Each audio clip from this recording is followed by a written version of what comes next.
ঘণ্টাখানেক হলো ভোরের আলো ফুটেছে। পাখির কিচিরমিচির শব্দ কিছুটা কমে এসেছে। বাবুর্চিরা রান্নার কাজ শুরু করে দিয়েছেন। লুৎফর মির্জা সবটা ঘুরে ঘুরে দেখছেন, কোনো কিছুতে ত্রুটি না চান না তিনি, তাই নিজেই চারিদিক দেখাশোনা করছেন। সঙ্গে আহসানুল চৌধুরী আর লুবনার বাবা সঙ্গ দিচ্ছেন। চৌধুরী বাড়ির বড়রা সকালের দিকেই চলে এসেছেন। মুনতাহা বেগমের পরিবার একেবারে দুপুরে বর নিয়ে হাজির হবেন। বিয়ের বাড়ির আমেজ, একদিকে কাঁচা ফুলের মিষ্টি গন্ধ আর একদিকে নানা পদের রান্নার ঘ্রাণ। বাড়ি ভর্তি মানুষের হৈ হুল্লোড়। লুৎফর মির্জা তার এলাকার বাল্যকালের বন্ধুদেরও দাওয়াত করেছেন। সবাই আগেভাগেই চলে এসেছে, তাদের সাথেই হেসে হেসে কথা বলছেন তিনি। লুবনা নিজের রুমে জানালার পাশে দাঁড়িয়ে লুৎফর মির্জার হাসি মাখা মুখটা দেখছে। তার সঙ্গে লুবনাও নিজেও মৃদু হাসলো। মৌসি হাতে দুটো শাড়ি বক্স নিয়ে আফিয়ার রুমে আসলো। আফিয়া গোসল করে বের হয়েছে মাত্র। মৌসির হাতে বক্স দেখে এগিয়ে এসে বলল, বক্সে কি গো? মৌসি একটু হেসে বলল, বক্স খুলে দেখো। আফিয়া তোয়ালেটা বারান্দায় মেলিয়ে দিয়ে এসে খাটে বসে একটা বক্স খুললো। বক্স খুলে শাড়িটা দেখে মুগ্ধ হলো। শাড়িটা হাতে নিয়ে মৌসির দিকে তাকিয়ে বলল, কি সুন্দর শাড়িটা। মৌসি শাড়িটা হাতে নিয়ে আফিয়ার কাঁধে ধরলো, তারপর বলল, এবার দেখো কেমন লাগছে। আফিয়া নিজের কাঁধ থেকে শাড়িটা তুলে মৌসির কাঁধের ওপরে রেখে বলল, এতক্ষণ খুব বাজে লাগছিল, এখন দারুণ লাগছে। এই শাড়িটা তোমার জন্য নিয়েছি আপ্পাই। আফিয়া চোখ পাকিয়ে বলল, এই শাড়িটা তোমার পরনে মানাবে, আমার পরনে একদম মানাবে না। আমি তোমার জন্য পছন্দ করে নিয়ে এসেছি। শুধু শুধু টাকাগুলো নষ্ট করো। এই দেখো তোমার পরনে কি দারুণ লাগছে। মৌসি এবার আর একটা বক্স থেকে একই রকম দেখতে লেমন কালারের আর একটা জামদানি বের করে আফিয়াকে দেখিয়ে বলল, দুজনের জন্যই নিয়েছি, আর এই রংটা তোমাকেও ভীষণ মানাবে। দুজন আজ একই রকমের শাড়ি পরবো। আফিয়া মলিন মুখে বলল, আমি শাড়ি পরবো না গো। কেন পরবে না আগে বলো। আফিয়া এবার পড়ল সংকটে। কেন পড়বে না, এই উত্তর কিভাবে দিবে সে? তার যে দম বন্ধ হয়ে আসে, শুধু সবার মুখের দিকে তাকিয়ে পারে না, তাই মুখে হাসি ঝুলিয়েই রাখে। তার মুখ থেকে হাসি সরলেই গোটা বাড়িটাই নিস্তব্ধ হয়ে যাবে সে জানে। তার জন্য লানাপ লুবনার এই সুন্দর সময়টা সে নষ্ট করতে চায় না। তাই মৌসির কথার উত্তর না দিয়ে শাড়ি পরতে রাজি হয়ে গেল। মৌসিও নিজের রুম থেকে কিছু জিনিসপত্র নিয়ে আসতে গেল। আফিয়ার রুমেই একসাথে শাড়ি পরবে। তাসিন আছে লানাপের সাথে মৌসিদের বাড়ি। লানাপকে বর সাজতে সাহায্য করছে। সাথে আছে তিহান, মাহিম, নিশান আর ভিডিও কলে আছে মিশান। লানাপের সাথে মিশানেরও পরিচয় করিয়ে দিয়েছে। সবার মধ্যে সুন্দর একটা বন্ডিং তৈরি হয়েছে। মিশান এই সময়টা খুব মিস করছে। সে যদি দেশে থাকতো, নিজের বাড়িতে হওয়া উৎসবে কত মজা করতে পারত। মৌসির বিয়েতে থাকতে পারলো না, এখন লানাপের বিয়েতেও থাকতে পারলো না। তার মনে হয় নওশিনের বিয়েতেও থাকতে পারবে না। এটা ভেবেই মন খারাপ হলো তার। এতক্ষণ মিশান খুব মজা করে কথা বলছিল। হঠাৎ করে মিশানকে চুপ থাকতে দেখে তাসিন বলল, শালা বাবু, মন খারাপ করো না। বোনের বিয়ে দেওয়ার আগেই তোমাকে দেশে নিয়ে আসার ব্যবস্থা করা হবে। তাসিনের কথায় মিশান বিষম খেল। নিশান আর মাহিম তাসিনের দিকে তাকালো। তাসিন ঠোঁট কামড়ে হাসছে। মিশান একটু কাজ আছে বলে ফোন কেটে দিল। এই সময়ই মৌসি তাসিনকে কল দিয়েছে। সে আলমারির চাবি খুঁজে পাচ্ছে না, সেখানে তার নেকলেস আছে। পুরো রুম খুঁজেও চাবিটা না পেয়ে তাসিনের কাছে কল দিয়েছে। কিছুক্ষণ পর তাসিন বাড়িতে আসলো। মৌসি রুমেই আছে। তাসিন আসতেই মৌসি বলল, চাবিটা কোথায় রেখেছো? তাড়াহুড়োর সময় একটা জিনিস না পেলে কেমন লাগে? নানা ভাই কল দিয়েছিল, এখনো বের হয়নি শুনে বকাবকি করছেন। তাসিন আলমারির লকের কাছ থেকে চাবিটা তুলে নিয়ে মৌসির সামনে ধরলো। মৌসি তাসিনের হাত থেকে চাবিটা নিয়ে বলল, তুমি তোমার সঙ্গে করে নিয়ে গিয়েছিলে? আমি খুঁজে হয়রান হচ্ছিলাম। এতক্ষণ কখন রেডি হয়ে যেতাম, তোমার কারণে দেরি হয়ে গেল। তাসিন অসহায় চোখে মৌসির দিকে তাকালো। মৌসি তাসিনের অসহায় দৃষ্টি অগ্রাহ্য করে বলল, আর দেরি করিও না, দ্রুত বের হও, সবাই তাড়াহুড়ো করছে। মৌসি নেকলেসটা পরে খোপাটা ঠিক করে রুম থেকে বেরিয়ে গেল। তাসিন অসহায় চোখে তাকিয়ে থেকে এক গ্লাস পানি খেয়ে রুম থেকে বের হলো। বের হয়ে দেখলো মৌসি করিডোরে আফিয়ার জন্য দাঁড়িয়ে আছে। হঠাৎ মনে করার ভঙ্গিতে পিছনে ফিরে তাসিনকে বলল, চাবিটা তোমার কাছেই রেখো, আমি কোথায় রাখবো মনে থাকবে না। তাসিন জিভ দিয়ে ঠোঁট ভিজিয়ে বলল, চাবি তো আমি নিইনি, তুমি তো রাখলে। মৌসি রুমে গিয়ে আবার চাবি খুঁজলো, চাবি না পেয়ে রুম থেকেই তাসিনকে ডাকলো। তাসিন গিয়ে দেখলো চাবিটা আলমারিতেই ঝুলছে। আলমারি থেকে চাবিটা নিয়ে মৌসিকে দেখিয়ে বলল, চাবি যদি আলমারির সাথে ঝোলানো থাকে লক করে আর কি হবে, এমনি থাকো। তখনও চাবি এইভাবে ঝোলানো ছিল, আর তুমি নাকি পুরো রুম খুঁজে পাওনি, এত অন্যমনস্ক হচ্ছে কেন? মৌসি অবাক হয়ে বলল, মা, তখন তোমার কাছে ছিল না? আলমারিতে এইভাবেই ছিল, তাছাড়া আমি কি আলমারির চাবি সঙ্গে রাখি নাকি কখনো? ইস, আমি এমন ভুলো মনের হয়ে যাচ্ছি কেন? দেখো, আবার আমাকে ভুলে বসে থেকো না। মৌসি তাসিনের গলা জড়িয়ে ধরে কণ্ঠে মাদকতা মিশিয়ে বলল, এইটা কি আদৌ সম্ভব মন্ত্রীমশাই? তাসিন মৌসির কোমরটা জড়িয়ে মৌসির দিকে ঝুঁকে আসতে যাচ্ছিল, তার আগেই মৌসি মাথাটা পেছন দিকে ঝুঁকিয়ে ফেলে। তাসিনের ঠোঁটে আঙুল চেপে নিচু স্বরে বলে, দেরি হয়ে যাচ্ছে। কথাটা বলে তাসিনের গালে টুপ করে একটা চুমুকে মৌসি রুম থেকে বেরিয়ে আসলো। তাসিন নিজের গালে হাত বুলিয়ে সেই হাতটাই ঠোঁট চুয়ালো, তারপর ঠোঁট কামড়ে মুচকি এসে ড্রয়িং রুমে আসলো। লানাব অফ হোয়াইট শেরওয়ানি পরেছে। এই সময়টা তার স্বপ্নের মতো কাটছে। স্বপ্নেও মনে হয় এত সুন্দর হয় না। যেখানে লাহাকে পাবে কিনা এইটাই তার জানা ছিল না, সেখানে দেশে আসা সপ্তাহখানেকের মধ্যে দেখা হয়ে তাদের বিয়েও হয়ে যাচ্ছে। এইটা কি স্বপ্নের চেয়ে সুন্দর দৃশ্য নয়? লানাব গাড়িতে বসে তার দাদুর সঙ্গে কথা বলছে। মৌসিও কথা বলল। হাতে লম্বা একটা সময় থাকলে লানাবের দাদুও বাংলাদেশে আসতেন, কিন্তু সবকিছু এত দ্রুত হয়ে গেল। ভালো করে বিয়ের পরিকল্পনা, অন্যান্য দিকগুলোর ভাবার সময়টুকুও যেন পাওয়া গেল না। লানাব এক সপ্তাহের মধ্যেই চলে যাবে। অচেনা দেশ, তার উপর পরিস্থিতি কেমন হবে তার জানা ছিল না। এইসব ভাবনা থেকেই অল্প দিনের জন্য এসেছে। লানাব যাওয়ার পর লুবনাও যত দ্রুত সম্ভব কানাডায় চলে যাবে। আফিয়ার মৌসি একই রকমের শাড়ি পরেছে, চুলও দুজন একই রকম করে বেঁধেছে। গাড়িতে ওঠার আগেই মৌসি আফিয়াকে নিয়ে অনেকগুলো ছবি তুলে তারপরে গাড়িতে উঠলো। বরের গাড়িতে তাসিন, মৌসি, লানাব আর আফিয়া আছে। তিহানের গাড়িতে বাড়ির বাকি মানুষগুলো আছে, আর মাহিম মৌসির মায়েদের নিয়ে আসছে।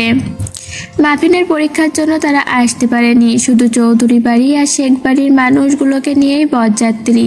আর লুৎফার মির্জা নিজের মানুষগুলোকে নিয়ে বিশাল আয়োজন করছেন।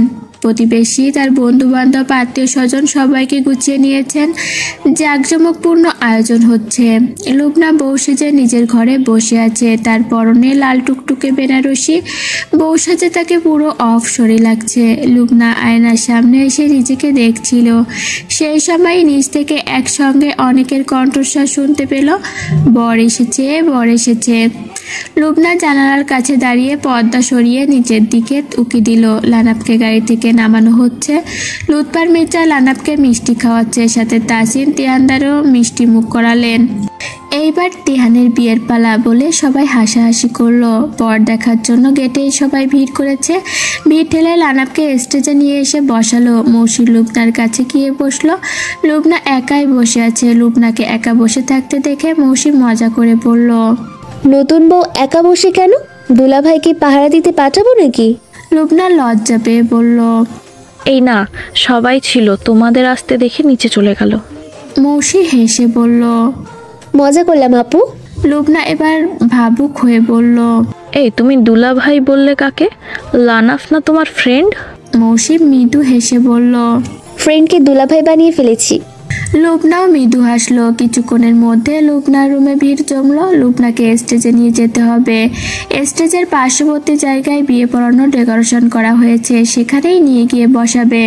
দুজন দুই প্রান্তে বসে আছে। মাঝখানে ফিনফিনে সাদা পর্দা দেওয়া, আর তার সাথে রজনীগন্ধা আর বেলি ফুলের মালা গেঁথে ঝুলানো।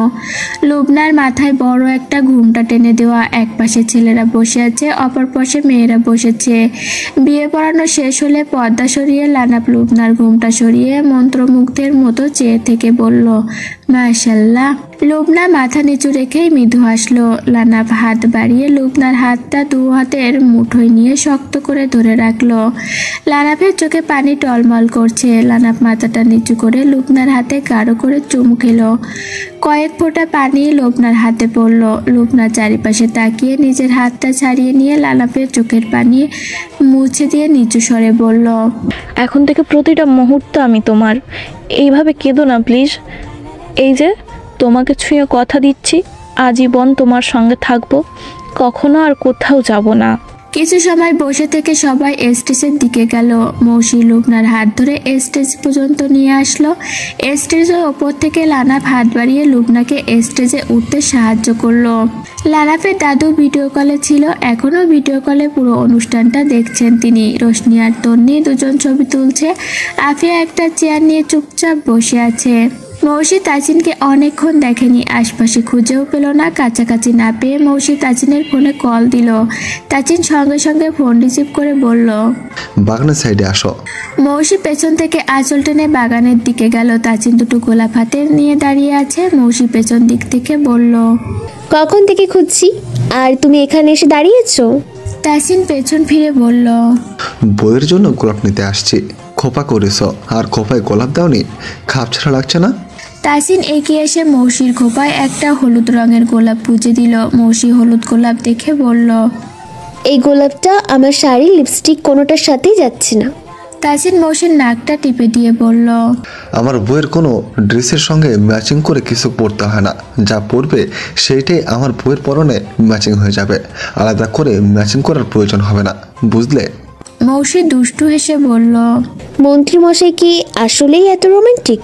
তাজিনও দুষ্টু হাসি ঠোঁটে ঝুলিয়ে বলল, মন্ত্রীমশাই রোমান্টিক কিনা সেটাই তো জানি না, তবে তোমার বরটা অনেক রোমান্টিক মনে হয়। সেটাই তো দেখতেই পাচ্ছি। এই, আমাকে কিছু ছবি তুলে দাও না। দাঁড়িয়ে পড়ুন ম্যাডাম, বান্দা ছবি তুলে দেওয়ার জন্য রেডি। তারপর তাজিন বিড়বিড় করে বলল, ডাকলাম একটু রোমান্স করার জন্য, আর বানিয়ে দিল ক্যামেরাম্যান। মৌসি ভুরু কুচকে বলল, বিড়বিড় করে কি বলছো? ছবি সুন্দর হচ্ছে না? পিছনে ঘুরে দাঁড়াও, তারপর ঘাটটা হালকা আমার দিকে ঘুরে মুচকে হাসো। এই ছবিটাই সবচেয়ে বেশি সুন্দর হলো। মৌসি ফোন হাতে নিয়ে ছবিটা দেখা মাত্রই হেসে ফেলল। তারপর তাজিনকে নিয়ে সেলফি তুলল। পাশ দিয়ে বিহানকে যেতে দেখে বিহানকে ডেকে দুজনের কয়েকটা ছবি তুলে নিল। এই বিকালের আবহাওয়াটাই ছবি দারুণ আসছে। লুবনা আর লানাফকে এখানে নিয়ে এসে তিহানের ক্যামেরা দিয়ে অনেকগুলো ছবি তুলে দিল। বাগানের এই দৃশ্যটা ভীষণ সুন্দর। পুকুর পাড়ে গিয়েও ছবি তুলল। তারপর ফটোশ্যুট শেষ করে সবাই একসাথে খেতে বসলো। লুৎফার মির্জা লানাফ লুবনাকে নিজের বাড়িতেই রাখতে চাচ্ছিলেন, কিন্তু মুনতাহা বেগম আজকে রাতটা নিজের বাড়ি নিয়ে গিয়ে রাখতে চান। নতুন বউ প্রথম রাত বাবার বাড়িতে থাকবে, কেমন যেন হয়। এখানে লানাফের নিজের বাড়ি নেই বলে কি তাদের দুটো দিন রাখার কেউ নেই? লানাফ এখানে এসে মৌসিদের বাড়িতে উঠেছে, তাই মুনতাহা বেগম লানাফকে বাড়ির একজনই মনে করেন। আর লানাফের বউ প্রথম দিনটা অন্তত তাদের সাথেই যাক, আগামীকাল না হয় চলে আসবে। মুনতাহা বেগমের কথা শুনে লুৎফার মির্জা রাজি হলেন। মৌসিরা নতুন বউ নিয়ে বাড়িতে আসলো। মৌসি শাড়ি বদলিয়ে লুবনাকে ফ্রেশ হয়ে নিতে বলল। লানা বেচারা এই গরমে ক্লান্ত হয়ে গিয়েছে। এই আবহাওয়ার সাথে সে পরিচিত নয়। সমস্যা হলেও মুখ ফুটে কিছু বলছে না, কিন্তু তার মুখ দেখেই বোঝা যায় মুখটা লাল হয়ে আছে। বাড়ি ফিরে এখন একটু তাকে স্বাভাবিক লাগছে। সবার উপস্থিতিতে লানা বা লুবনার বিয়ের সকল কার্য সম্পূর্ণ হলো। বড়সড় বাধা বিপত্তি ছাড়াই দুটো মানুষ এক হয়ে পবিত্র এক বন্ধনে আবদ্ধ হলো। পরের দিন লানাফ আর লুবনা মির্জা বাড়িতে চলে গেল। এই একটা সপ্তাহ লানাফ লুবনাদের বাড়িতেই থাকবে। লুৎফার মির্জা গেটের কাছেই দাঁড়িয়েছিলেন। লুবনাদের আসতে দেখে ঠোঁট জোড়া প্রসারিত করে হাসলেন তিনি। রাত 11টা বাজে। আফিয়া নিজের রুমে বারান্দায় বসে আছে। পাশেই ফোনের স্ক্রিনে আলো জ্বলছে। তন্ময়ের নাম্বার থেকে হোয়াটসঅ্যাপে কল আসছে। এই নাম্বারটার দিকে তার আর তাকাতে ইচ্ছে করে না। আফিয়ার গাল বেয়ে অঝরে পানি ঝরছে। হাতের উল্টো পিঠে চোখের পানি মুছে আফিয়া সোজা হয়ে বসলো। ফোনটা হাতে নিয়ে কিছুক্ষণ ফোনের স্ক্রিনে তাকিয়ে রইল। তন্ময়ের হাস্যোজ্জ্বল মুখটা ফোনের স্ক্রিনে জল করছে। মুখিকে স্নিগ্ধ হাসি। আফিয়া চোখ বন্ধ করে ফেললো। তারপর দীর্ঘ একটা শ্বাস ফেলে তন্ময়ের নাম্বারটা ব্লক লিস্টে ফেললো। চাঁদনি রাত, চাঁদের স্বচ্ছ আলো এসে পড়েছে জমিনে। কিছুটা দূরে ল্যাম্পপোস্টের আলো জ্বলছে। আজকের এই চাঁদের আলোর কাছে ল্যাম্পপোস্টের আলো ম্লান হয়ে আছে। এই আলোকময় জ্যোৎস্না রাতেও একজন মায়াবতীর মনে বিষণ্ণতার ঢেউ বয়ে চলেছে। আফিয়া বিষণ্ণ মুখে চাঁদের দিকে তাকিয়ে আছে। তার চোখের কোণে পানি চিকচিক করছে। আফিয়া সব অপমান যন্ত্রণা একপাশে রেখে ফ্লোর থেকে ফোনটা উঠিয়ে মুন্নার নাম্বারে ডায়াল করলো। প্রথম কয়েকবার রিং হওয়ার পর কলটা কেটে গেল। কিছুক্ষণ পর আফিয়া আবার কল দিল। এইবার মুন্নার নাম্বারটা ওয়েটিংয়ে দেখালো। আফিয়ার মনটা স্থির হতে পারছে না। দেহের প্রতিটা অঙ্গ অস্থিরতা অনুভব করাচ্ছে, নিঃশ্বাস নিতে পারছে না সে, বুক আটকে আসছে, হাঁসফাঁস লাগছে। এই অস্থিরতা কোনোভাবেই আফিয়া দূর করতে পারছে না। কিছু সময় অপেক্ষা করে আফিয়া আবার মুন্নার নাম্বারে ডায়াল করলো। এইবার মুন্না একেবারেই কল রিসিভ করলো। আফিয়া হ্যালো বলতে যাবে, তার আগেই মুন্না কণ্ঠে বিরক্তি নিয়ে বলল, তোমার সমস্যাটা কি? আমি কি একবারও তোমার ফোনে কল দিয়েছি? দেইনি তো, তাহলে তুমি নির্লজ্জর মতো ফোন দিচ্ছ কেন? না, তোমার গায়ের রঙের জন্য তোমার বাড়ির মানুষ নতুন কাউকে জোটাতে পারবে না। আফিয়া চুপচাপ ফোনটা কানে ধরে আছে। এই দিকে তার অঝরে চোখ দিয়ে পানি গড়িয়ে পড়ছে। মুন্না কিছুক্ষণ থেমে আবার বলল, তোমাকে অনুরোধ করছি, আমার জীবনে ফিরে আসার চেষ্টাও করো না। তুমি চাইলে অনেক কিছু করতে পারবা জানি, তার ফলে আমার মন বা আমাকে কোনোদিনই পাবা না। তোমার বাবা ভাইয়ের অনেক ক্ষমতা আছে, আমাকে গুম করে দেওয়ারও তোমাদের ক্ষমতা আছে। তোমরা যা খুশি করতে পারো। আমাকে তিলে তিলে মারতে চাও মনে হয়? যদি তোমার এইসবে ইচ্ছা হয় আমাকে বলতে পারো, তার আগে আমি নিজেই নিজেকে শেষ করে ফেলবো।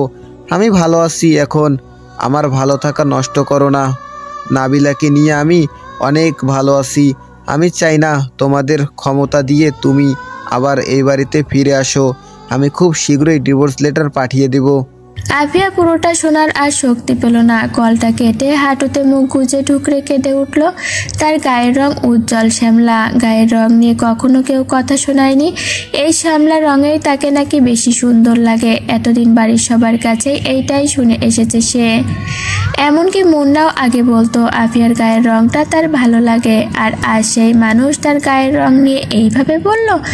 আফিয়া সারা রাত এই এক মুহূর্তের জন্য চোখের পাতা এক করতে পারল না। হাঁটুতে মুখ গুজে চুপচাপ বসে রইল। বুকের ভেতরে এই অস্থিরতা, চিনচিনে ব্যথা কোনোভাবেই দূর করতে পারছে না সে। ফ্লোর থেকে উঠে কিছুক্ষণ হাঁটাহাঁটি করলো, তবুও এই ব্যথা ঠিক হলো না। দুই হাতের সাহায্যে বুকে হাত চেপে ধরলো, তবুও ব্যথা কমলো না। আফিয়া উঁচু করে এসে তাহাজ্জুদ নামাজের জন্য জায়নামাজে দাঁড়ালো। জায়নামাজে দাঁড়াতেই তার চোখ দিয়ে অনবরত পানি ঝরছে। প্রতিটা সিজদায় তার বুক ভরা কান্নার আর্তনাদ। সারাটা রাত আফিয়া জায়নামাজেই বসে রইল।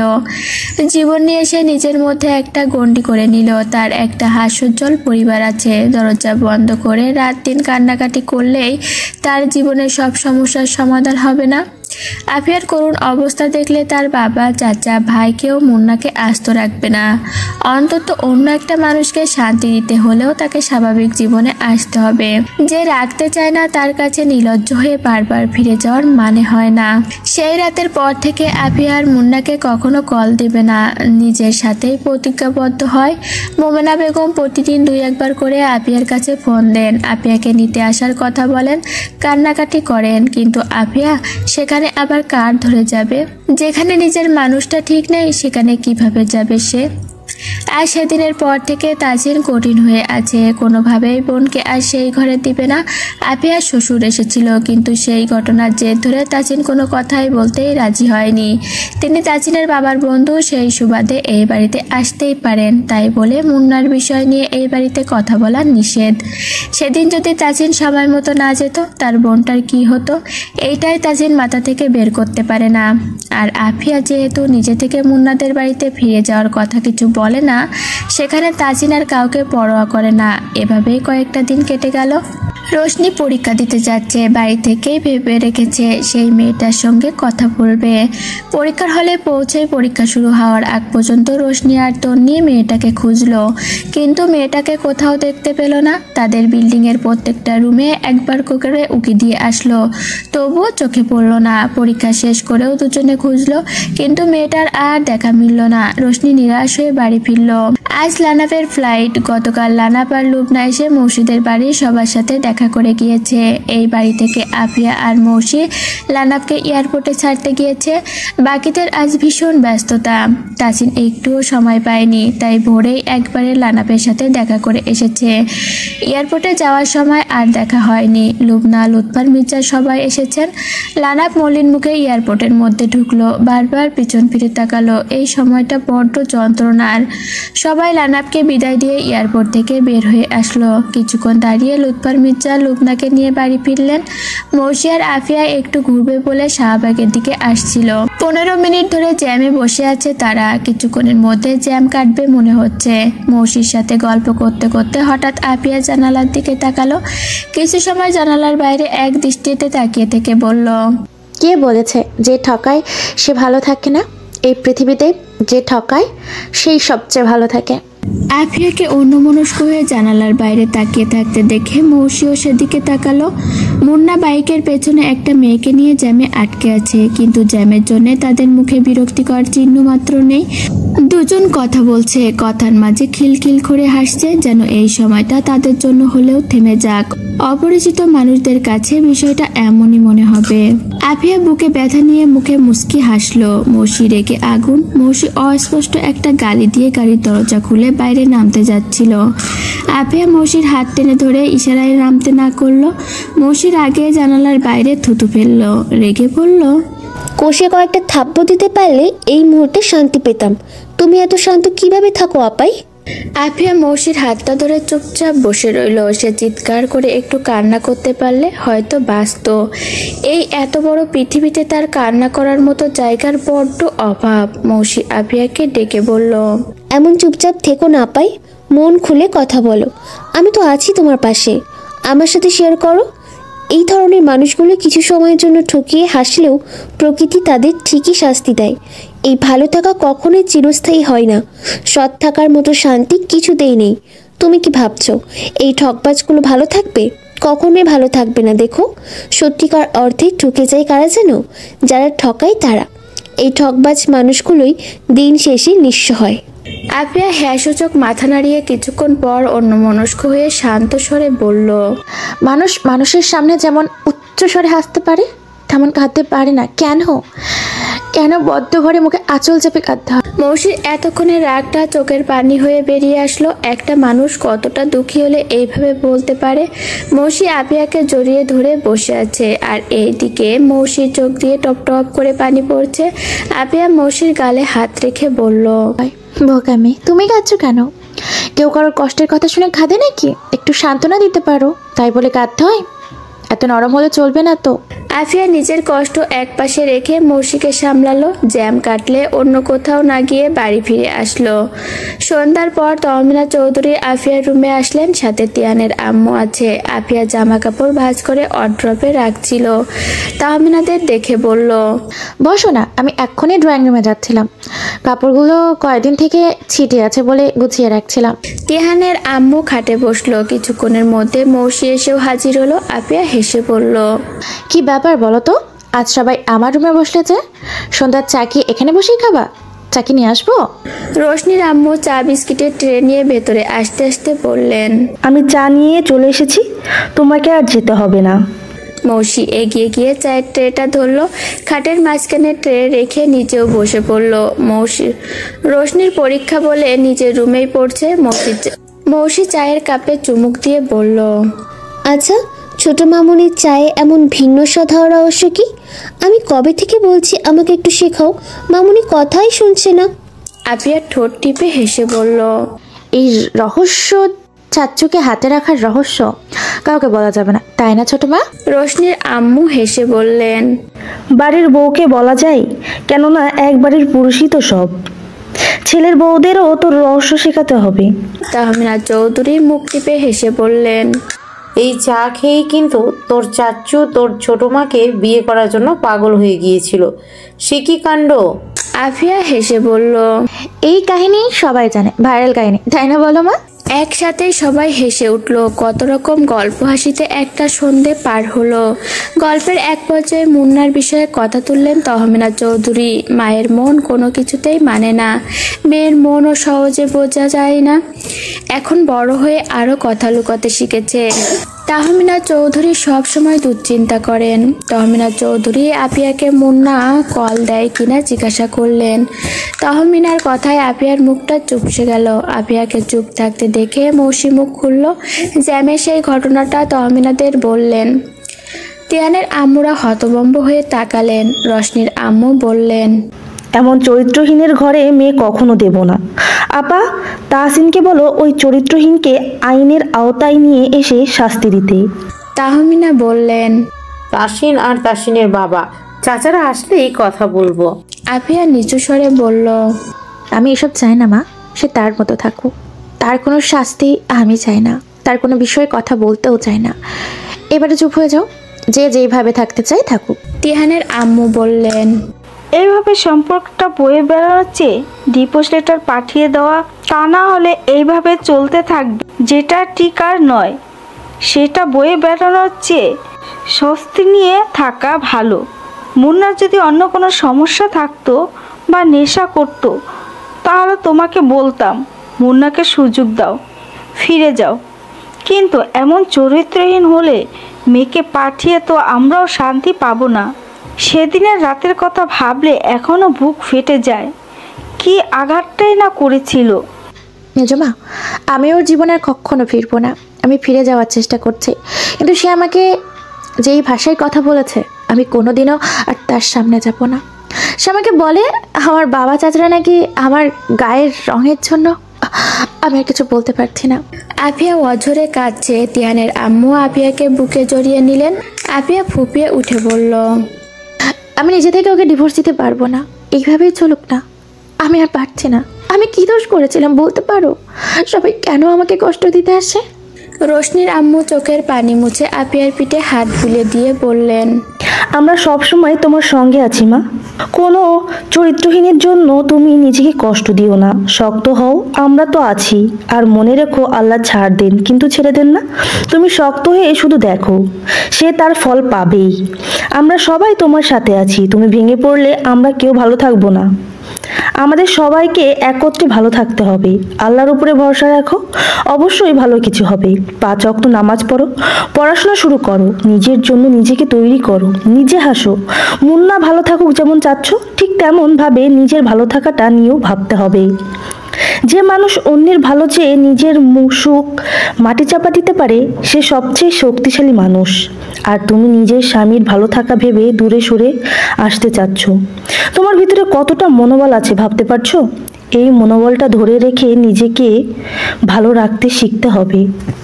আফিয়া এবার কান্না থামিয়ে চোখ মুছে সোজা হয়ে বসলো। হাসি দিয়ে শুরু হওয়া গল্প ক্ষণিকের মাঝে সবার মুখে বিষণ্ণতায় ছাপ পড়ল। এই বিষণ্ণতার ছাপ কাটিয়ে একদিন ঠিকই এর দ্বিগুণ রূপে আনন্দের দিন বয়ে আনবে। 2 দিন পর আফিয়া মৌসির সাথে বসে একটা সিদ্ধান্ত নিল। আফিয়া তো মাস্টার্স পরীক্ষার সামনে, এর সাথে বিসিএস প্রস্তুতি নিলে কেমন হয়? মৌসিকে কথাটা বলতেই মৌসি উৎসাহ নিয়ে বলল। খুব ভালো হবে। আমি এখনই তোমার ভাইকে আসার সময় বই নিয়ে আসতে বলছি। আফিয়া মৃদু হেসে বলল। আমার বই আছে গো। আমি তো অনার্সে ভর্তি হয়েই জবের পড়া পড়তাম, বিসিএস এর জন্য প্রস্তুতি নিতাম। বিয়ের কথাবার্তা শুরু হবার পর থেকে জবের পড়া বন্ধ করেছিলাম। আর আমি জব করব এমন কিছু তোমার ভাইয়া পছন্দ করতো না, তাই আর বইগুলো ওই বাড়িতে নিয়ে যায়নি। দাঁড়াও তোমাকে দেখাচ্ছি। মৌসিও আফিয়ার সঙ্গে উঠে দাঁড়ালো। আফিয়া বুক সেলফ থেকে বইগুলো বের করলো। মৌসি বইগুলো বিছানার উপর রাখতে গিয়ে ধুলো পড়েছে দেখে ফ্লোরে রাখলো। একটা কাপড় এনে বইগুলো মুছলো। আফিয়া বাকি বইগুলো নিয়ে ফ্লোরে বসলো। বইগুলোর পৃষ্ঠা উল্টিয়ে দেখলো। আফিয়া আরও কিছু বইয়ের নাম বলল। মৌসির সঙ্গে সঙ্গে বুকশপে বইগুলো অর্ডার করে দিল। মৌসির এমন আগ্রহ দেখে আফিয়া হাসলো। মৌসি হঠাৎ মনে পড়ার ভঙ্গিতে আফিয়াকে বলল। আপাই, একটা কথা বলবো। আমাকে কিছু বলবা? সেটা আমার আগে জিজ্ঞাসা করে নিতে হবে? বোকামে বলো। মৌসি আমতা আমতা করে বলল। না মানে আমরা তো সবাই তোমাকে ভীষণ ভালোবাসি, তাহলে তখন মামুনিকে ধরে বলছিলে কেন? সবাই কেন তোমাকেই কষ্ট দিতে আসে? মৌসির কথা শুনে আফিয়া অসহায় চোখে মৌসির দিকে তাকালো। এই কথা মৌসিকে কিভাবে বলবে সে? তখন না হয় নিজের অজান্তেই বলে ফেলেছে, সেই কথার ব্যাখ্যা এখন কিভাবে দেবে? তাসিন 1 সপ্তাহের জন্য ঢাকার বাইরে যাচ্ছে। মৌসি চুপচাপ তাসিনের ব্যাগ গুছিয়ে দিল। মুখটা গোমরা করে তাসিনের টি শার্ট পাঞ্জাবি একে একে ব্যাগে রাখলো। তাসিন মৌসিকে আর চোখে দেখে ঠোঁট কামড়ে হাসলো। তবুও মৌসির কাছে গিয়ে জানতে চাইলো না কি হয়েছে। মৌসি নিজেও মলিন মুখে বারবার আর চোখে তাকাচ্ছে, মাঝে মাঝে রাগে ফুঁসছে। তাসিন চুল ঠিক করতে করতে কথা ছাড়া ছাড়া ভাব করে বলে। খুলনার ওইদিকে যাচ্ছি, তুমি যেতে নাকি? ঘোরারও তো সময় পাবো না। যদি সময় পাই সুন্দরবনটা না হয় ঘুরে আসবো। মৌসি মুখটা গোমরা করে বলে, আমার কোথাও যাওয়ার ইচ্ছে নেই। আমি বুঝতে পারছিলাম তোমার ইচ্ছে নেই, তাই আগে থেকে আর বলিনি। মৌসি এবার দাঁতে দাঁত চিপিয়ে বলে, আমার সঙ্গে একদম কথা বলবা না। তাসিন অবাক হওয়ার ভান করে বলে, হ্যাঁ আমি কি করলাম? কিছুই করনি, যেখানে যাচ্ছ যাও। আমি তো কাজে যাচ্ছি। মৌসি ভুরু জোড়া কুচকে বলে, আমি কি যেতে না করেছি? তুমি যেতে না করলেও আমাকে যেতে হবে গো, জরুরি কাজ পড়েছে। মৌসি আলমারি বন্ধ করে বলে, দ্রুত ফিরবা, আমার একটা লম্বা ছুটি লাগবে। তাসিন এগিয়ে এসে পেছন থেকে মৌসিকে দুহাতের বাঁধনে জড়িয়ে নিয়ে বলে, আমার কাছ থেকে তোমার কোনো চোট নেই, প্রতিটা নিঃশ্বাসও আমাকে সঙ্গে নিয়ে ফেলতে হবে। মৌসি মুখ বাঁকিয়ে বলে, হ্যাঁ, এই জন্যই তো আমাকে ছাড়া যাচ্ছ। তাসিন মৌসির কাঁধে থুতনি ঠেকিয়ে বলে, আমি স্থায়ীভাবে কোথাও থাকবো না, অনেক ছোটাছুটি করতে হবে, তা না হলে তোমাকে গলায় ঝুলিয়ে নিয়ে যেতাম। মৌসি তাসিনের দিকে ফিরে তাসিনের বক্ষে হাত রেখে বলে, হ্যাঁ হয়েছে, সঙ্গে নেওয়ার ইচ্ছা থাকলে যেভাবেই হোক নেওয়া যায়, এত বাহানা করতে হয় না। তাসিন মৌসির কোমর জড়িয়ে আরেকটু নিচের দিকে টেনে নিয়ে মৌসির নাকের সাথে নাক ঘেঁষে দিয়ে নিচু স্বরে নেশালো কণ্ঠে বলে, খুব শীঘ্রই নিয়ে যাব, প্রমিস। তাসিনের নেশালো কণ্ঠস্বর শুনে মৌসি আর কিচ্ছু বলে না। তাসিনের গলা জড়িয়ে ধরে তাসিনের ঠোঁটে ঠোঁট চুয়ালো। তাসিন আরো শক্ত করে মৌসির কোমর জড়িয়ে ধরে। কিছু সময় পর মৌসি তাসিনের থেকে নিজেকে ছাড়িয়ে নেওয়ার চেষ্টা করে। তাসিন আরো আষ্টে পিষ্টে মৌসিকে জড়িয়ে ধরে। মৌসি কোনো রকমে নিজেকে ছাড়িয়ে নিয়ে তাসিনের ঠোঁটের ওপরে হাত রেখে অভিমানী স্বরে বলে, এত ভালোবাসা দেখাতে হবে না, যেখানে যাচ্ছ যাও। তাসিন মৌসির কাঁধে আলতো করে ঠোঁট শুয়ে দিয়ে বলে, এক সপ্তাহের মধ্যে চলে আসবো। তারপর? মৌসি ভুরু কুচকে শুধালো, তারপর কি? তাসিন ঝুঁকে এসে বলে, তারপর? মৌসি তাসিনকে আলতো করে ধাক্কা দিয়ে বলে, তারপর আমার মাথা। তাসিন কপালে হাত রেখে বলে, আর আমার কপাল, দ্রুত গুছিয়ে দাও, তারা আছে ভীষণ। সব গুছিয়ে দিয়েছি, সাবধানে থাকবা, সঙ্গে তো নিলে না। তাসিন পকেটে মানিব্যাগ রাখতে রাখতে বলে, খুলনা রেঞ্জে তোমার ভক্ত বেশি, তখন দেখা যাবে তোমাকে পাহারা দিতে গিয়ে আমার দিন শেষ। তোমার সাথে যাচ্ছি না, আমি একাই কত ঘুরতে পারি। মৌসি অভিমানী মুখখানা নিয়ে নিচে নেমে আসলো। মৌসি শুটিংয়ের জন্য কিছুদিনের জন্য কানাডা যাবে।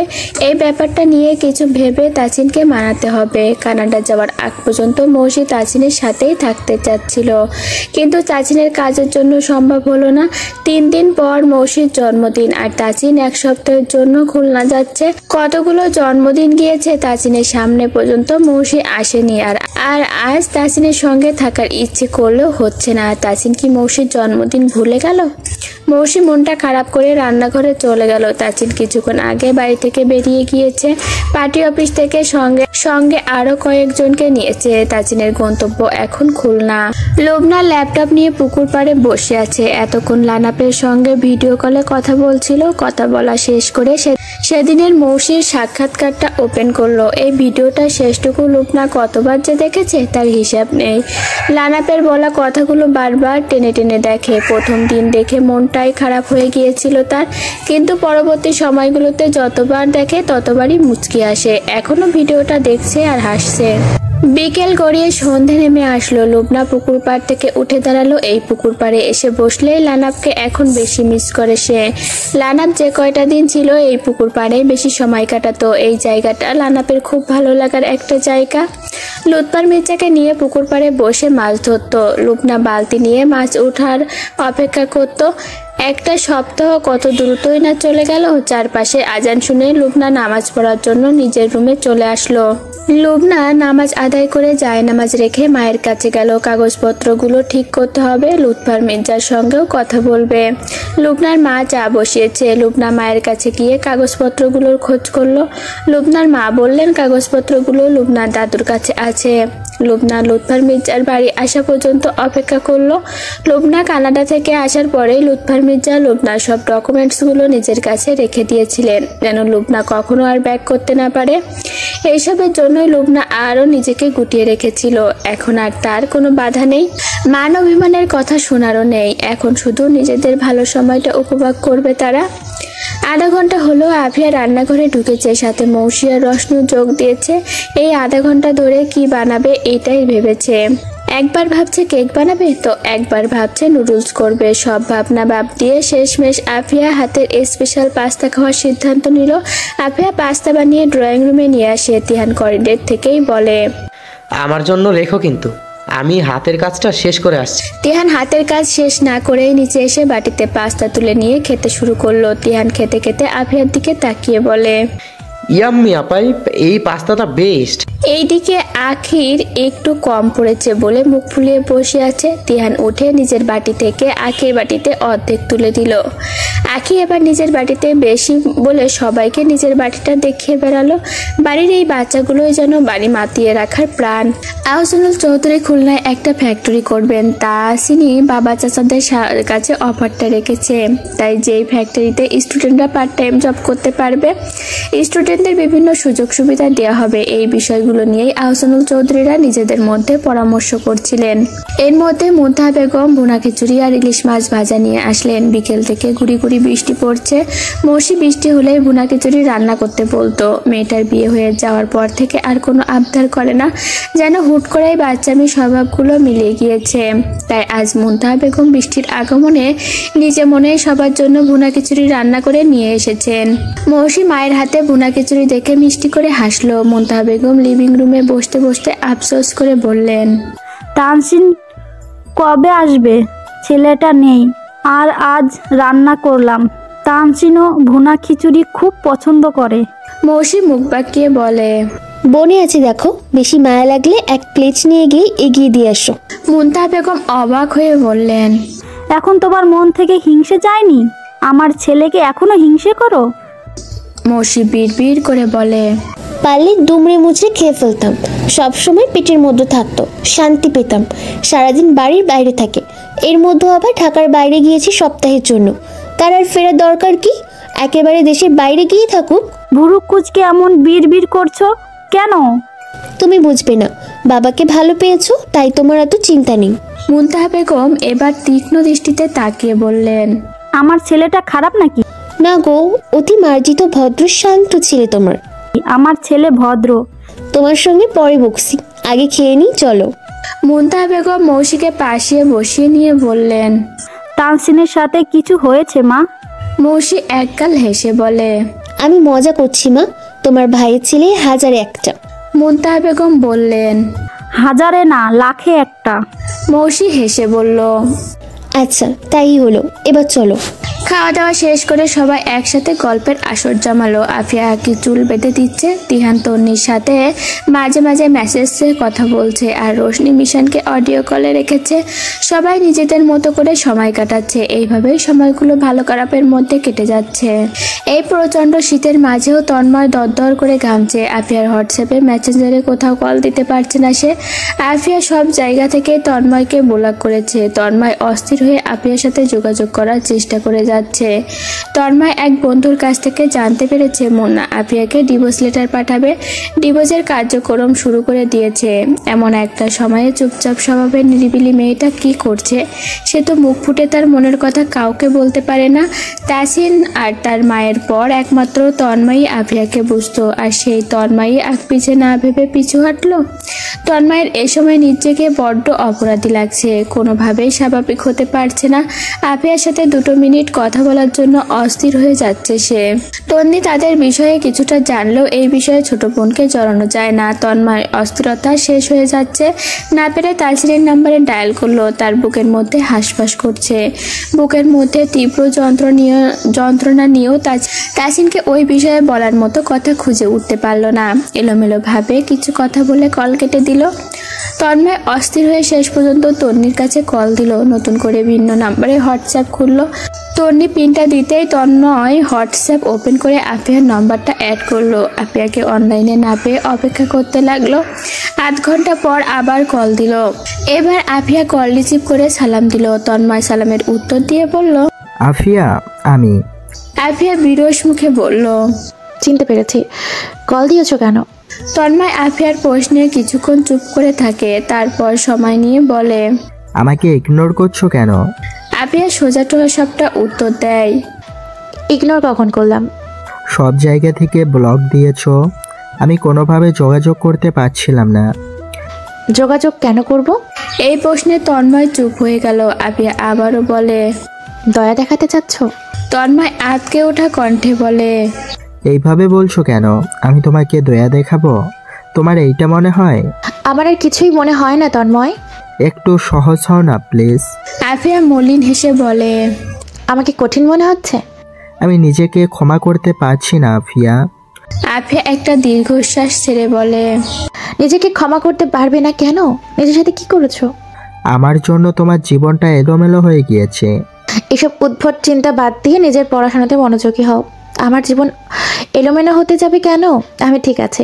উল্টাপাল্টা ভেবে নিজের ভালো সময়টা নষ্ট করো না। আমি রাখছি। আফিয়া প্লিজ আমাকে একটু বোঝার চেষ্টা করো। আমি সবাইকে বোঝাচ্ছি, আমি সবাইকে বোঝানোর চেষ্টা করি, কিন্তু ওপরওয়ালা আমাকে বোঝার মতো কাউকে আমার জীবনে দেননি। এইটা নিয়ে আমার আফসোস নেই।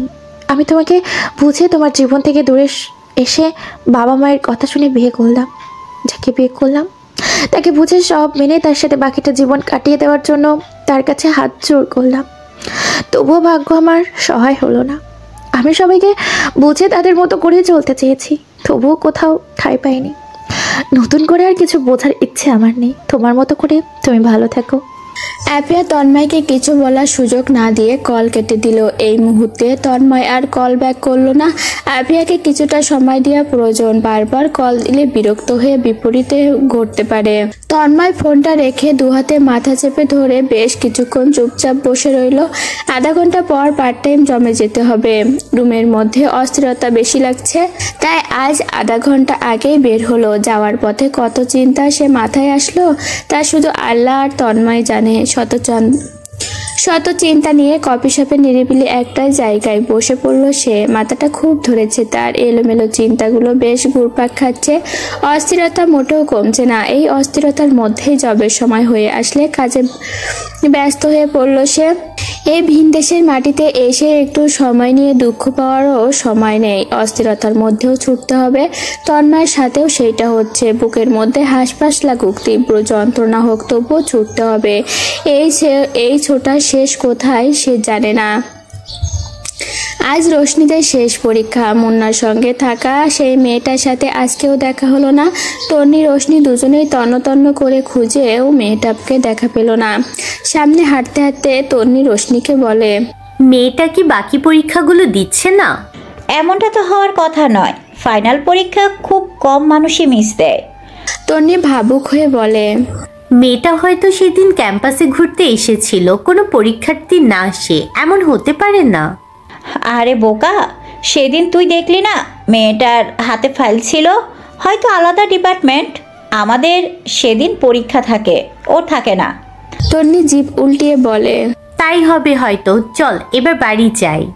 যেতে তো হবে, তবে মেয়েটার সাথে দেখা হয়ে গেলে ভালো হতো, শান্তি পেতাম। যদি মেয়েটার সঙ্গে মুন্না ভাই থাকতো? মুন্না ভণ্ডকে ভয় পাই নাকি আমি? ওই ভণ্ডের সামনেই শুরু করতাম। তুই শুধু আকর্ষণীয়, ওই বিষয়টা মিস করে গেলি। তবে 5 বছর পর ওই মেয়ের সঙ্গে দেখা হলেও একটা ঝুঁকি নিব, মাস্ট। দোয়া করে দিলাম যেন শীঘ্রই ওই মেয়েটার সঙ্গে দেখা হয়।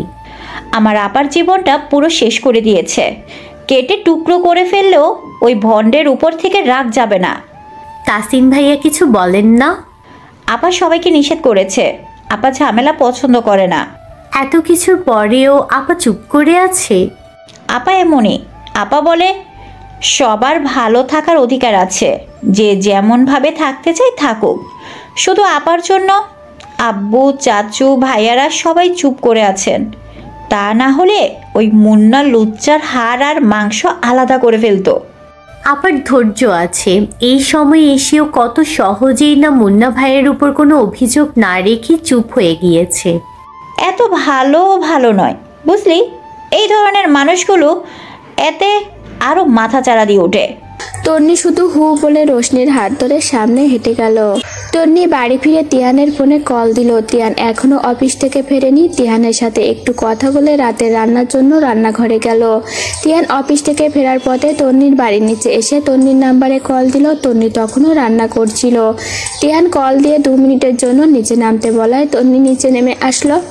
তিহান গাড়ি থেকে নেমে তন্নির হাতে একটা ব্যাগ ধরিয়ে দিল। তন্নি কেক কর্নারের ব্যাগ দেখে বলে, এখন কেক কেন?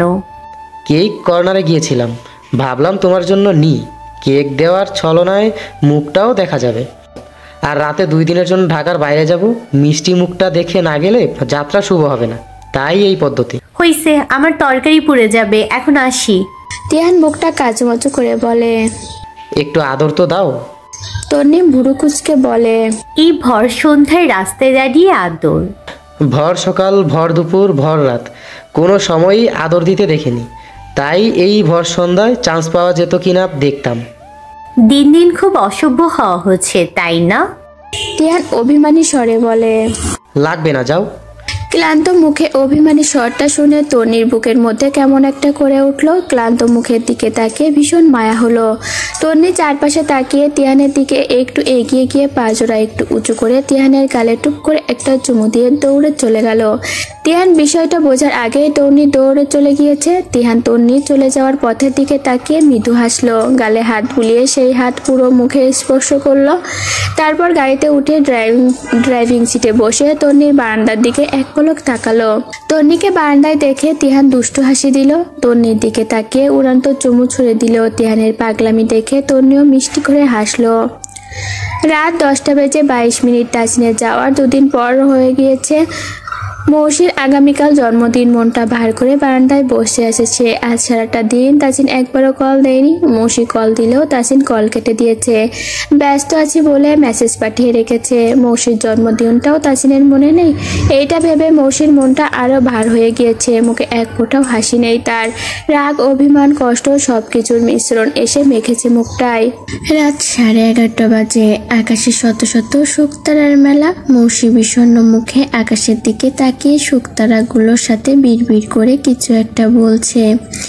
এর মাঝে বিহান আর্তনাদ ভরা কণ্ঠে মৌসিকে ডেকে ওঠে। হঠাৎ বিহানের এমন কণ্ঠস্বর শুনে মৌসি বসা থেকে উঠে দাঁড়ায়। নিচের দিকে তাকিয়ে বিহানকে দেখতে না পেয়ে দ্রুত পায়ে রুম থেকে বেরিয়ে আসে। করিডোর থেকে মামুনি বলে ডাকতে ডাকতে লিভিং রুমে চোখ বুলায়। আশেপাশে কাউকে দেখতে না পেয়ে মৌসি দ্রুত পায়ে বাইরে বেরিয়ে আসে। বিহানকে ডেকেও কোনো সাড়া শব্দ পায় না।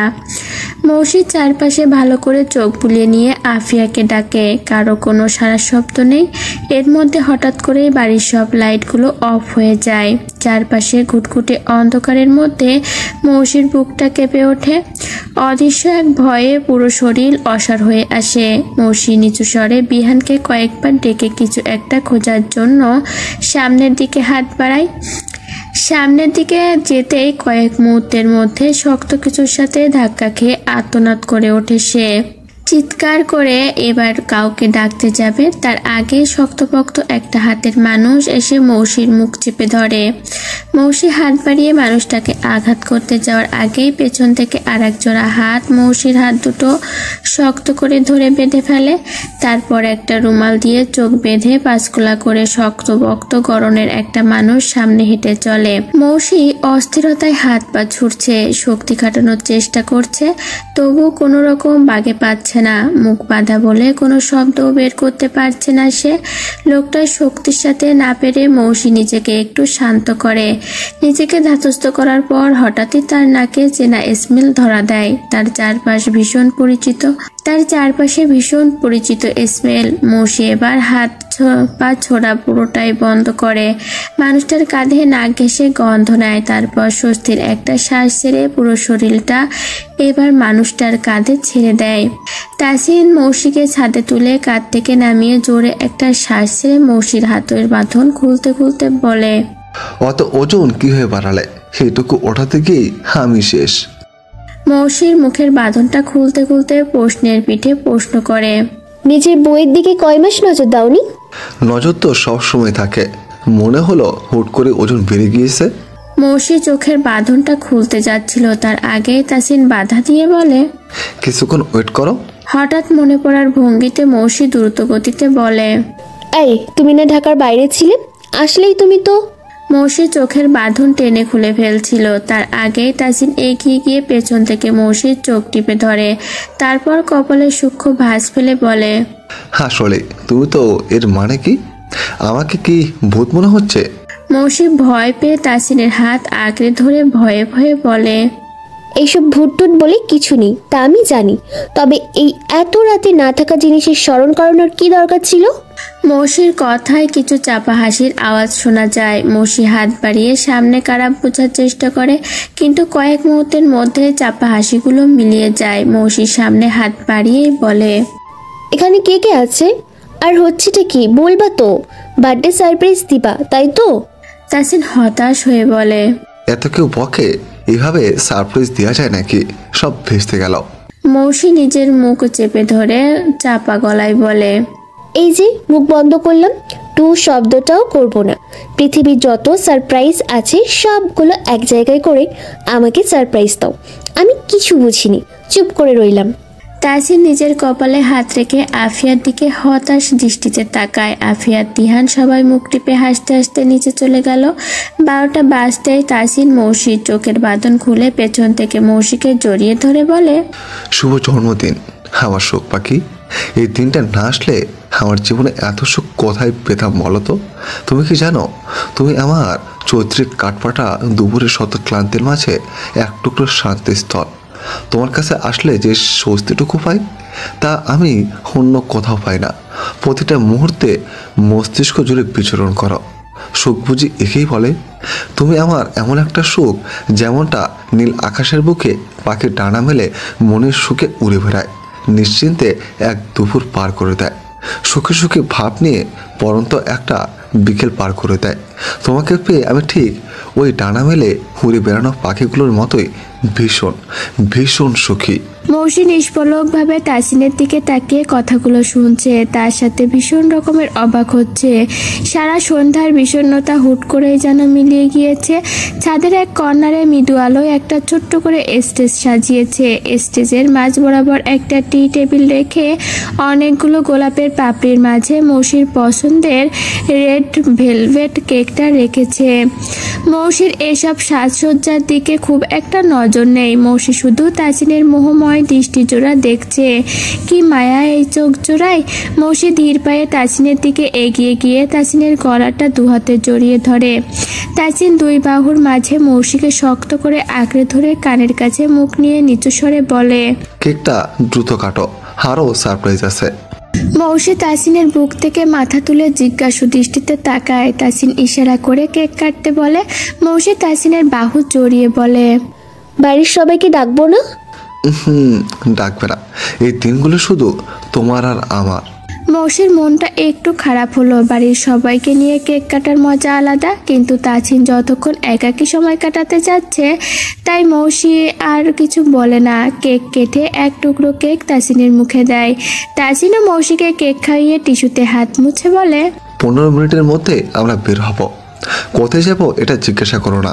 মৌসি মুখটা কাচুমাচু করে বলে, বাড়ির কেউ কি আমার জন্মদিন মনে রাখিনি? কেউ আমাকে একটু খুঁজলোও না।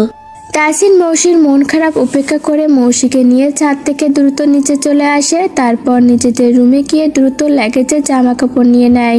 মৌসি ফ্যাল ফ্যাল করে তাকিয়ে তাসিনের কাণ্ড দেখছে। কোনো পরিকল্পনা না করে হঠাৎ কোথায় যাবে, মৌসি কোন ধরনের পোশাক নেবে বুঝে উঠতে পারছে না। কোথায় যাচ্ছে সেটাই জানা থাকলে হয়তো সেই অনুযায়ী লাগেজ গুছিয়ে নিতে পারত। না বোঝার কারণে চুপচাপ দাঁড়িয়ে থেকে তাসিনের লাগেজ গুছানো দেখছে। মৌসি একবার রুম থেকে বেরিয়ে করিডোরে দাঁড়ায়, চারপাশে চোখ বুলিয়ে আবার রুমে ফিরে আসে। বাড়ির কেউ ড্রয়িং রুমে নেই, পুরো বাড়ি নিশ্চুপ। মৌসি মনে মনে ভাবে সবাই হয়তো ঘুমাচ্ছে। বের হওয়ার সময় মৌসি সবার সাথে দেখা করার জন্য অন্যদের রুমে নক করতে যাচ্ছিল। সেই সময়ই তাসিন মৌসির হাত চেপে ধরে বলে, কাউকে ঘুম থেকে ওঠানোর দরকার নেই। আফিয়াকে আমি বলে রেখেছি, সকালে সবাইকে বলে দিব। এখন চলো। তাসিন মৌসিকে নিয়ে বেরিয়ে গেল। মৌসি বারবার পিছু ফিরে দেখছে। তাসিন তো এইভাবে হুট করে কখনো বের হয় না, আর বাড়ির সবাই এইভাবে মৌসির জন্মদিন ভুলে গেল। এটা ভাবতে ভাবতেই মৌসি গাড়িতে উঠে বসে। মৌসির মন খারাপ বুঝতে পেরে তাসিন বলে, কোথায় যাচ্ছ? এবার শুনবে না?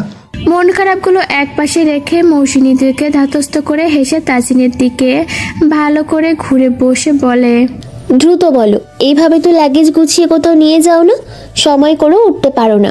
আজ যে সূর্য কোন দিকে উঠেছিল ঠিক বুঝতে পারছি না। মৌসির এমন কথায় তাসিন ঠোঁট টিপে হাসে, তারপর বলে, তোমাকে নিয়ে বহু স্বপ্ন সাজানো আছে, সব পূরণ করবে ইনশাল্লাহ। শুধু একটু সময় দাও। আর আমরা এখন মিরিঞ্জা ভ্যালিতে যাচ্ছি। মৌসি এক প্রকার লাফিয়ে উঠে বলে, লামাতে? তোমার পছন্দের বান্দরবনে। মৌসি আফসোস করে বলে, ইস রে, যদি বাড়ির সবাই একত্রে আসতে পারতাম। আমার খুব ইচ্ছে ছিল সবাই মিলে আসার। তুমি যদি একটা বার আগে থেকে বলতে, আমি কখনো একা আসতাম না। মামুনিরা বের হতেই পারে না, সবাই কত শখ করে, আর সবাইকে রেখে আমরা একা ঘুরতে চলে আসলাম। ব্যাপারটা কেমন একটা না বলো? তাহলে আমরা বাড়ি ফিরে যাই, চলো। তোমার মন খারাপ হবে, তেমন কিছু করবো না।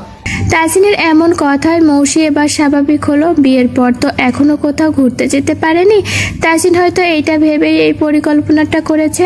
মৌসি এবার হাত বাড়িয়ে তাসিনের বাহু আঁকড়ে ধরে মুখে হাসি রেখে বলে, আমরা কি হানিমুনে যাচ্ছি? তাসিন ঠোঁটটা একটু বাঁকা করে হেসে বলে, গেলেই বুঝতে পারবে, হানিমুন না, ডিস্টার্ব মন। বুঝলাম না। সেটা তো সময় বুঝবা। মৌসি সন্ধিয়ার চোখে তাসিনের দিকে তাকায়। তাসিন মুখ টিপে হেসে মৌসিকে শুধায়, আচ্ছা, বার্থডে সারপ্রাইজটা বুঝে ফেললে কিভাবে? এত নিখুঁত পরিকল্পনা করেও ধরা পড়ে গেলাম। মৌসি ঠোঁট উল্টিয়ে বলে, তোমার এটাই নিখুঁত পরিকল্পনা ছিল নাকি? একটা বাচ্চাও তোমার চেয়ে সুন্দর পরিকল্পনা করে। বিহান সব ভেস্তে দিয়েছে, তা না হলে তুমি বুঝতে পারতে না। বিহান এইটুকু ড্রামা না করলে আরো আগেই বুঝে যেতাম। তুমি তো দেখছি আগের মতো বোকা মৌসি আর নেই। চৌধুরী বাড়ির বড় বউ হয়েছি, এখন কি বোকা থাকলে চলবে? চৌধুরী বাড়ির বড় বউ হিসেবে বোকা হওয়া একদমই চলবে না মনে হয়, কিন্তু তাসিন চৌধুরীর বোকা বইটা লাগবে। আচ্ছা, বোকা বউ হয়েই থাকি। কখন পৌঁছাবো? সময় লাগবে, তুমি একটু ঘুমিয়ে নাও। আমি ঘুমাবো আর তুমি ড্রাইভ করবে? হ্যাঁ, কেন? গল্প করব, আর আধা ঘন্টা পর তুমি বিশ্রাম নিবে, আমি ড্রাইভ করব। আমার বেশিক্ষণ ড্রাইভ করতে হবে না। চকরিয়া থেকে চাঁদের গাড়ি নেব, পুরো পাহাড়ের রাস্তাটা উপভোগ করব, আর সুন্দর সাচ্ছল্য ট্যুর দেব। সত্যি নাকি? দেখতেই থাকো না। পুরো জার্নিটা মৌসি ভীষণ উপভোগ করলো। তাসিনের দুষ্টুমি, কথোপকথন, মৌসিকে হাসানো, আগের কাহিনীগুলো শেয়ার করা, সব মিলিয়ে কখন যে সময় চলে গেল বুঝতেই পারল না তারা। চকরিয়া থেকে হালকা কিছু খাবার নিয়ে চাঁদের গাড়িতে উঠলো। মৌসি এর আগেও বেশ কয়েকবার চাঁদের গাড়িতে উঠেছে, পাহাড়ি রাস্তায় যাওয়া আসা করেছে, তবে এই জার্নিটা একদম ভিন্ন একটা জার্নি। মৌসির কাছে মনে হচ্ছে সদ্য প্রেমে পড়ার মতো একটা অনুভূতি ঘিরে ধরেছে। মৌসির চুলগুলো এলোমেলোভাবে মুখে এসে পড়ছে। তাসিন এক হাতে মৌসির হাত ধরে রেখেছে, আর অন্য হাতে মৌসির চুলগুলো বারবার কানে গুঁজে দিচ্ছে। সামনে চুল এসে পড়ায় মৌসি বিরক্ত হয়ে যাচ্ছে, কিন্তু তাসিনের মুখের বিরক্তির চিহ্ন মাত্র নেই, যেন চুলগুলো বারবার গুঁজে দিতে পেরে সে তৃপ্তি পাচ্ছে। ঝুঁটি বেঁধে রাখা পেছনের চুলগুলো উড়ে এসে মাঝে মাঝে তাসিনের মুখে এসে পড়ছে, সেটাও খুব সাবধানে আলগোছে ঠিক করে দিচ্ছে সে। তাসিনের চোখে মুখে মুগ্ধতা লেপ্টে আছে। মৌসি আর চোখে তাসিনের মুগ্ধতায় ভরা মুখটা বারবার দেখছে। মিরিঞ্জা বাজারে পৌঁছে তাসিন মৌসিকে নিয়ে নাস্তা করে নেয়, তারপর রিসোর্টের মালিকের সাথে যোগাযোগ করে। বাড়ি থেকেই রিসোর্ট বুক করে রেখেছিল। রিসোর্টের মালিক নিজে এগিয়ে এসে তাসিনদের নিয়ে যায়। আধা ঘন্টার একটু বেশি সময় লাগে রিসোর্টে পৌঁছাতে। এই সময়ে রিসোর্টগুলো শূন্যই বলা চলে, খুব কম সংখ্যক মানুষ আছে। মৌসি দুটো কটেজ দেখলো, ইচ্ছেডানা আর মেঘবালিকা। মৌসির মেঘবালিকা কটেজটাই পছন্দ হলো। কটেজে উঠে ফ্রেশ হয়ে একটু বিশ্রাম নিবে ভাবে মৌসিকে বেশ ক্লান্ত দেখাচ্ছে। মৌসি গোসলে ঢুকলে তাসিন বারান্দায় এসে দাঁড়ায়। তাসিনের পরনে 3/4 প্যান্ট আর গলায় তোয়ালে ঝুলানো। দূর থেকে বহু দূরে যতদূর চোখ যায় সবুজের মেলা। এই পাহাড়ে আসলেই অদ্ভুত একটা শান্তি ঘিরে ধরে, আর তার সাথে যদি প্রিয় মানুষটা থাকে তাহলে এই পৃথিবীর সবচেয়ে সুখী মানুষ হিসেবে নিজেই নিজেকে উপাধি দেওয়া যায়। এই পাহাড়ের বুকে দাঁড়িয়ে তাসিন নিজে মনেই কত কথা বলে যাচ্ছে। তাসিন চোখ বন্ধ করে বুক ভরে শ্বাস নেয়। কি নির্মল বাতাস, প্রাণ জুড়িয়ে যায় যেন। তাসিন বারান্দায় রেলিং ধরে দূর পাহাড়ে মগ্ন হয়ে আছে। এর মধ্যে মৌসি গোসল সেরে তোয়ালি দিয়ে চুল মুছতে মুছতে বারান্দায় আসে। তাসিনকে অন্যমনস্ক হয়ে তাকিয়ে থাকতে দেখে মৌসিও সেদিকে চোখ রাখে। তাসিন দূরের পাহাড় থেকে চোখ ফিরিয়ে নিয়ে মৌসির দিকে মুগ্ধতা ভরা দৃষ্টিতে তাকায়। তারপর নেশালো কণ্ঠে বলে, তুমি আর পাহাড় দুটি আমাকে মাতাল করে দাও। দুটোকে আজ একসাথে পেয়েছি, কি হাল হবে ভাবতে পারছো? মৌসি তাসিনের কথায় কিছুটা কেঁপে ওঠে, সাথে কেঁপে ওঠে তার ঠোঁট জোড়া। তারপর কাঁপা কাঁপা কণ্ঠে ঢোক গিলে বলে, এই দুটো জিনিস তোমাকেও কি ভীষণ ভালোবাসে, বোঝো?